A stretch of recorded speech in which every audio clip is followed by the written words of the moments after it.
Hi, I'm Rich Brown, Senior Editor for CNET. Today we're going to take a look at the Affinia H-Series H479 3D printer. So of the three 3D printers I've reviewed so far, this one is my favorite. It's not necessarily perfect, but it's fast, it's easy to use, and overall it's generally more reliable than the others I've tested. So the H479 sells for about $1,600. It's still probably in the hobbyist category. It's not quite as powerful as some other printers out there, but it is still expensive. So you really have to kind of be committed to the idea of experimenting with 3D printing in order to buy this thing. Now, like most other 3D printers, it uses what's called ABS plastic. That's a kind of material here. It's a plastic filament, runs down through a heated extruder head here, and it deposits material down to this build platform and forms it up into a model that you send to it from either a Windows PC or a Mac. Now, if you look closely, you might see some parts in this printer that look a little janky. The cover here, there's a plastic clip on the back, and the support arm for the spool of filament are all made from 3D printed plastic. Now, they might look a little cheap, but there's no problems with functionality.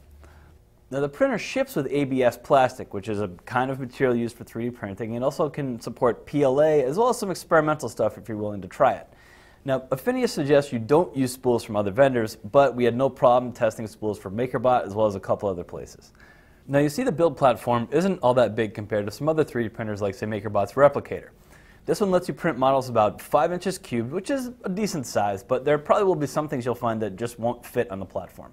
Now, you might also notice the binder clips on this platform, which seem kind of cheap, we agree, but they also kind of hold the secret to this printer and why we like it so much. So if you take the binder clips off, we can then lift off this plate, which is called a perf board.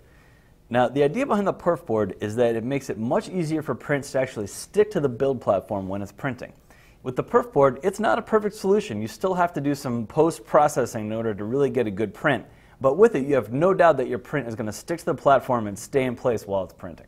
They come out a little bumpy due to the perf board because there's holes here, and then when you print, the plastic kind of sticks down in there. So you really have to kind of work to dislodge the object and then clean it up after you take it off the platform.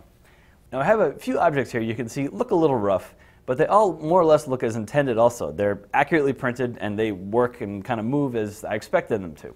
What's also nice is that Affinia gives you the tools you need to pry it off the platform and give it a rough cleanup.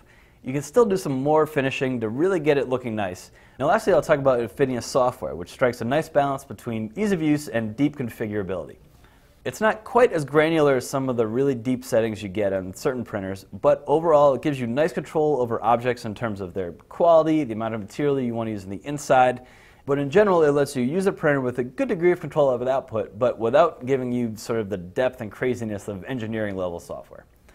So the H479 is not as powerful as some other printers out there that cost $2,000 and $3,000. It only prints one color, it has a relatively small build platform, but overall it's easy to use and it's fast. You have to give your objects a little bit of TLC after they print, but overall they look as intended. Now, this is still expensive enough that you really have to want to be involved in 3D printing to buy this thing. But it strikes a nice balance between usability and output quality that it's really easy to recommend. So I'm Rich Brown, this is the Affinia H-Series H479.